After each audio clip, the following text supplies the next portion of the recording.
मूर्ख को सारी रात और अक्लमंद को एक घड़ी। भारत के विदेश मंत्री एस जयशंकर ने आखिर क्यों कहा कि मेरा माइंड गेम काम कर रहा है। रूस के दौरे से तिलमिलाए पश्चिमी आलोचकों के लिए डॉक्टर एस जयशंकर ने दिया है बड़ा जवाब। तो वहीं दूसरी तरफ सबसे बड़ी खबर, दुनिया के सबसे बड़े रेडियो टेलीस्कोप प्रोजेक्ट के लिए भारत ने निकाले 1250 करोड़ रुपए। आखिर ये क्या काम करने वाला है। जियोपॉलिटिक्स में इस वक्त बहुत कुछ चल रहा है, जानने को आपको बहुत कुछ मिलेगा। आइए जानते हैं इन खबरों को विस्तार से।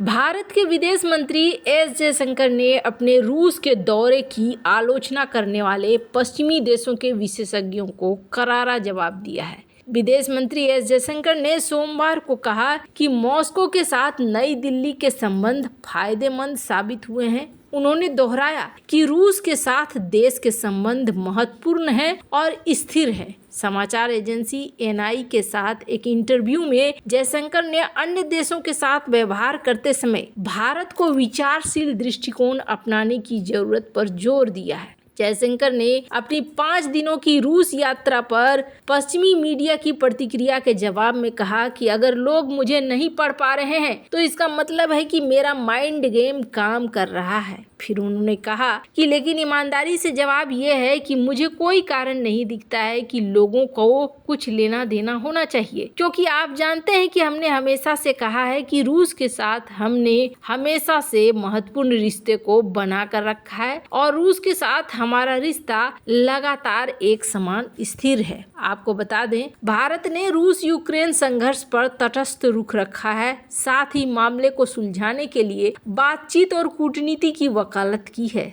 पीएम मोदी ने 2021 में कहा था, ये युद्ध का युग नहीं है। भारतीय विदेश मंत्री ने कहा कि उन्होंने बार बार रूस के साथ भारत के संबंधों के महत्व को दोहराया है। उन्होंने कहा कि मैंने इसके बारे में अपनी किताब में लिखा है और मेरा मतलब है कि मैंने इसे मॉस्को में कहा था। पूर्व राजनयिक ने कहा कि राष्ट्रपति पुतिन के साथ मेरी मुलाकात से पहले ही मैंने मॉस्को में सार्वजनिक रूप से कहा था कि हम इस रिश्ते को महत्व देते हैं। ये एक ऐसा रिश्ता है जिसने भारत को काफी फायदा पहुंचाया है। इससे पहले दिसंबर में जयशंकर रूस की 5 दिनों की यात्रा पर थे और इस दौरान उन्होंने क्रेमलिन में राष्ट्रपति पुतिन से मुलाकात की। समकक्ष सर्गेई लावारोव और रूस के उप प्रधानमंत्री डेनिस मंटूरोव से भी मुलाकात की। अपने दौरे के दौरान भी जयशंकर ने कहा था कि भारत और रूस के रिश्ते कूटनीति और अर्थशास्त्र से कहीं ज्यादा गहरे हैं। खैर, मैं चाहती हूँ कि आप ये थोड़ा वीडियो इनका सुने।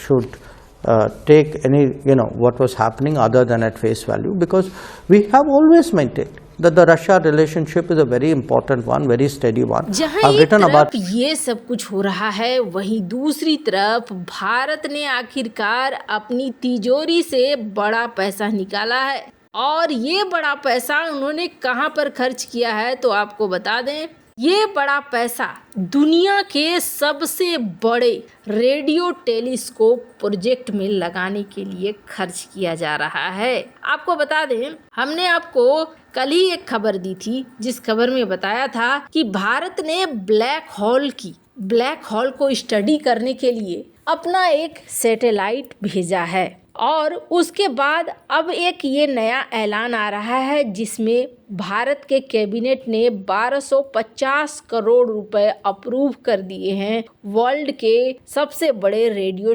टेलीस्कोप प्रोजेक्ट के लिए। अभी आपके मन में आएगा कि अभी कौन सा है? अभी चाइना का फास्ट ये सबसे बड़ा टेलीस्कोप है और इसे कहा जाता है 500 meter aperture spherical radio telescope. ये जो है 5 मीटर का है, दुनिया का सबसे बड़ा है और इसने अब तक कई रहस्यमयी आवाज़ों को पकड़ा है। 2016 से इसने कई सारी मदद भी करी है और चाइना के एकेडमी ऑफ साइंस के अनुसार ये दुनिया का बेहद महत्वपूर्ण प्रोजेक्ट में से एक है। आपको बता दें, फास्ट ने अपना फॉर्मल ऑपरेशन 2020 में शुरू किया, लेकिन फिर दुनिया को ऐसा लगने लगा कि चाइना के इस टेलीस्कोप से हमें शायद महत्वपूर्ण जानकारियां नहीं मिल रही हैं और हमें सारी जानकारियां नहीं मिल रही हैं। तब एक बड़ा प्लान किया गया और इस प्लान में कहा गया कि चाइना के पास जो है उसे छोड़ो, हम कुछ ऐसा बनाते हैं जो हमारा खुद का हो और हमारा खुद का और दुनिया का सबसे बड़ा हो। तब माना गया कि हम ऑस्ट्रेलिया में ऐसा बनाएंगे। ऑस्ट्रेलिया में बनाने की बात होने लगी तो अफ्रीका से कहा जाने लगा कि सिर्फ अगर ऑस्ट्रेलिया में बनेगा तो ये हमारे लिए समस्या हो जाएगी, बहुत तरह की दिक्कतें हो जाएंगी। तो फिर आखिरकार ये तय हुआ कि एक बनेगा ऑस्ट्रेलिया में और दूसरा बनेगा साउथ अफ्रीका में। ऑस्ट्रेलिया का लो फ्रीक्वेंसी रहेगा, साउथ अफ्रीका का मिड फ्रीक्वेंसी रहेगा और दोनों को कंबाइन करके नाम दिया गया स्क्वायर किलोमीटर एरे ऑब्जर्वेटरी, यानी कि स्काओ।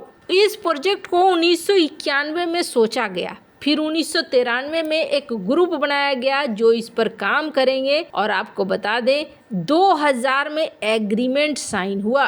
खैर, इसका प्रोजेक्ट को माना गया कि 2 फेज में इस प्रोजेक्ट को शुरू किया जाएगा और इस प्रोजेक्ट पे जो खर्च आने वाले थे उन खर्चों को जमा किए जाने की बात आने लगी और ये स्टडी करने में ब्लैक होल को और भी कई चीज़, ग्रेविटेशनल वेव्स वगैरह को, इसमें करीब 10 देश हैं जो इस प्रोजेक्ट में हाथ लगा चुके हैं और भारत ने इसी प्रोजेक्ट के लिए 1250 करोड़ रुपए आवंटित किया है, वो इस प्रोजेक्ट में लगाएगा। हालांकि इतने बड़े रेडियो टेलीस्कोप का मेंटेनेंस भी आसान नहीं होता है। स्क्रीन पर आप देख सकते हैं चाइना ने दुनिया के इस सबसे बड़े रेडियो टेलीस्कोप के मेंटेनेंस के लिए एक रोबोट्स की टीम बनाकर रखी हुई है। अब मन में आपके ख्याल आएगा क्या इतने बड़े रेडियो टेलीस्कोप से कोई फायदा भी हुआ है या नहीं हुआ है? तो आपको बता दें कई तरह के स्टार्स की खोज, कई चीजें इसने बताई है और ये महत्वपूर्ण है जिसकी वजह से